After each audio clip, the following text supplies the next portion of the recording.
নাটোরের ভক্তি ও ঐতিহ্যের এক অনন্য মিলনস্থল হল রবি সুতম সংঘ।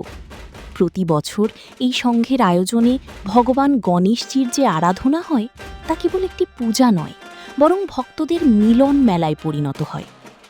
নাটোরের রবি সুতম সংঘের আঙিনায় যখন ভগবান গজানন গণেশ বিরাজ করেন, তখন চারপাশ এক স্বর্গীয় পবিত্রতায় ভরে ওঠে। ঢাকের আওয়াজ আর ধুনুচি নাচে শহর যেন নতুন প্রাণ ফিরে পায়।